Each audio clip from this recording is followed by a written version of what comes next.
Hola, bienvenidos a Entretinto, en esta oportunidad desde un balcón a lo quindiano, el Jardín Botánico en Calarcá, Quindío, y con una muy querida quindiana, Judith Sarmiento. Vamos a brindar con nuestro cafecito, Judith. Qué delicia. Muchas gracias, Darío. Bueno, para que ustedes muchos seguramente lo sabrán, otros no lo sabrán. Judith ha sido, y no lo digo en pasado, ha sido la presentadora de noticias en Colombia por muchos años, la dueña de la credibilidad. Que Judith dijera en las noticias de televisión era para creerlo. Y vamos a hablar hoy sobre qué ocurre, Judith, después de la fama, cuando ya, digamos, el tiempo pasa, llegan otras personas, uno se dedica a otras tareas, a otras actividades. ¿Qué ocurre después de eso? Darío, ese es un tema muy interesante sin duda y no es un aprendizaje fácil. Yo lo tuve que hacer y lo hice de manera muy juiciosa. Y debido específicamente a que un gran amigo mío, que también gozó, por utilizar un verbo que a la hora de la verdad no es tan cierto, ¿no? Eso de gozar, gozó de mucho reconocimiento público. Y cuando empezó a perderlo, cuando empezaron a despedirlo y a sacarlo y a no tenerlo en cuenta en determinadas funciones, no pudo con ello. Y decidió abandonar este mundo por sus propios medios, por su propia mano. Y eso para mí fue algo determinante, ¿no? Algo que me sacudió en el momento en el que yo estaba, como dices tú, en la cumbre de eso, de ese sentir que la gente tenía ese concepto sobre mi trabajo, de la profunda credibilidad, del gran profesionalismo del noticiero en primeros lugares de sintonía durante muchísimo tiempo, y a donde quiera que iba y cualquier lugar en el que me emplearan siempre resultaba ser muy notorio. Entonces eso empieza a hacerle creer a uno el cuento de que realmente hay una fama y de que uno es importante. Sí. Y creo que ese es el gran error, ¿no?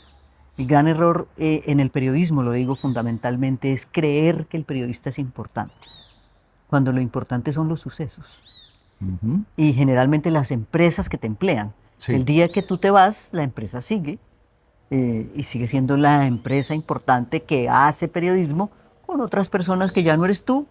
Y ahí es donde te das cuenta que no hay tal importancia. ¿Qué otros síntomas va presentando ese ingreso a esa sombra de la no fama, por decirlo así?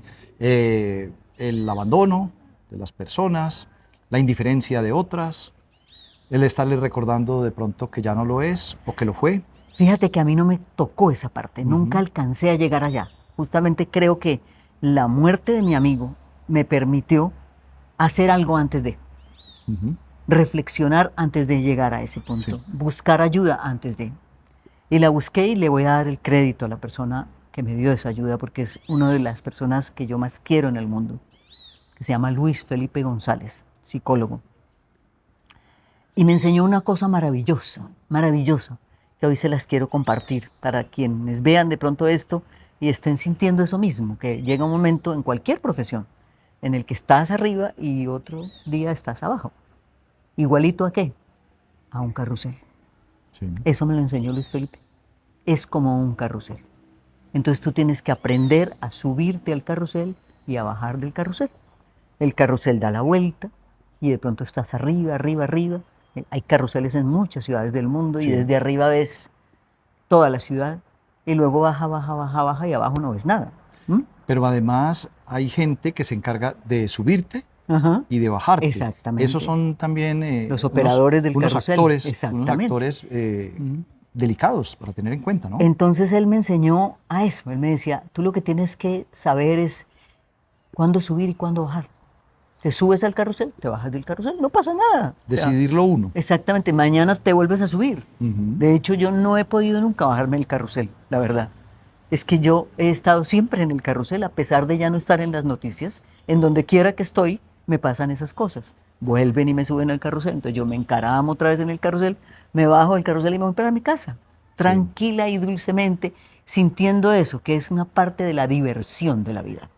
Creo que ahí es donde está el quid de la cuestión. El carrusel no es otra cosa que un aparato para divertirte.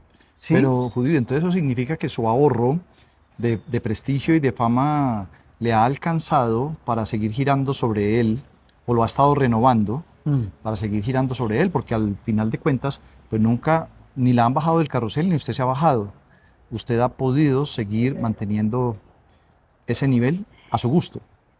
Esas tres últimas palabras son las que yo subrayaría, ¿no? A su gusto, a mi gusto.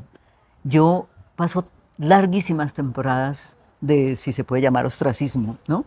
En que estoy en mi casa, en que disfruto mi soledad profundamente. No hay cosa que yo disfrute hoy en día más que estar sola. Precisamente porque viví tantos años acompañada de tanta gente, a todas partes donde iba, casi que llevada en vilo en muchos espacios en donde yo iba y me sacaban, me llevaban, me subían, me bajaban. Yo necesitaba un espacio donde nadie me suba ni nadie me baje, sino que yo sola haga todas esas tareas. Entonces yo paso muchas temporadas sola. Pero generalmente me proponen cosas o se me ocurren, como la que estoy haciendo ahora, que es declamar, volver a declamar. Eso lo hago porque me gusta y lo hago porque encontré una poesía que lo amerita, amerita divulgarla, darla a conocer. Y entonces me monté otra vez en ese carrusel, ¿sí? De decir, aquí estoy porque quiero declamar esto y les quiero contar esto que este hombre escribió y estoy contando esas poesías. Pero igual termina el show y yo me vuelvo a bajar del carrusel y me voy a mi casa. Eso es bueno, poder hacer algo distinto que también lo apasione a uno. Hay antídotos también para ese momento de sombra, para ese vacío que queda después de la fama. Claro, yo creo que tú has dicho una palabra maravillosa de vacío. Y es que si la vida de uno se circunscribe a eso que llaman éxito, a eso que llaman fama, pues es una vida desgraciada. Yo estoy absolutamente segura de que hay muchas cosas en tu vida, Darío Fernando, que tú no hiciste cuando estabas a cargo de semejante empresa que te tocó a ti, manejar todo un equipo de noticias de un canal de televisión. Eso no debe ser cualquier cosa. Entonces eso implicó que tú tuvieras que renunciar a muchas otras. Sí. Y a esas que renunciaste, a esas es a las que hay que ir, a esas a las que hay que volver en el momento en el que ya no queremos, porque yo salí de las noticias porque quise. Esa es otra condición. Uno no debe esperar a que lo saquen a patadas. En mi caso, por lo menos, fue muy particular, porque cuando yo me retiré del equipo de noticias de Caracol Radio, pues hubo gran revuelo, ¿no? ¿Cómo se va a ir? Pero si todavía está muy joven, si todavía hay mucho espacio para hacer cosas. Entonces yo decía, pues es que yo no me voy a ir porque crea que ya no puedo hacer cosas, al contrario, me voy a ir porque he cumplido los requisitos para pedir la pensión y voy a pedir mi pensión y a seguir haciendo cosas. Y de hecho así fue. Yo después estuve en Radio Nacional haciendo un programa que duró 5 años, Colombia Responsable. Me ofrecieron inclusive dirigir noticias, hacer programas de noticias en la Radio Nacional y no quise, porque pues ya había cerrado una etapa. Hay personas, hay situaciones que hacen que ese dolor, por así decirlo, de la falta de fama, de la oscuridad, o de la sombra o del vacío, se sientan más y que afecten. Yo creo que son precisamente por eso, por el vacío. Es decir, si Pero no... la gente le puede decir a las personas cosas que lo hacen sentir mal. Oye, ¿usted por qué ya no está en esto? No creo que Pacheco lo decía. ¿Usted cuándo vuelve? ¿Usted cuándo va a hacer lo que fue? No sé, tal vez sí de pronto hay gente que ya me haya dicho, pero me lo dicen casi siempre en positivo, ¿sabes? Me dicen, ¿cuándo vuelve a presentar noticias? Sí, sí. Y entonces yo les digo, no, ya no, yo no vuelvo a presentar noticias porque es que yo ya eso lo hice, eso yo ya pasé esa etapa, ¿sí? De Yo acuerdo, ya fui. entonces el riesgo es que se lo dicen a la persona, pero que la persona no sepa cómo procesarlo. Precisamente por eso, porque hay un vacío interior que no le permite sacar de dónde procesar, ¿sí? Sí. Si tú tienes un contenido dentro, eso no te va a pasar, porque sencillamente eso es algo que ya pasó en tu vida, algo que ocurrió y que te permite tener un bagaje para seguir adelante. Uno de los instrumentos que ha tenido, usted lo decía ahora, Judith, es la poesía. Usted ha encontrado poesía que le hable de eso y de muchas otras cosas.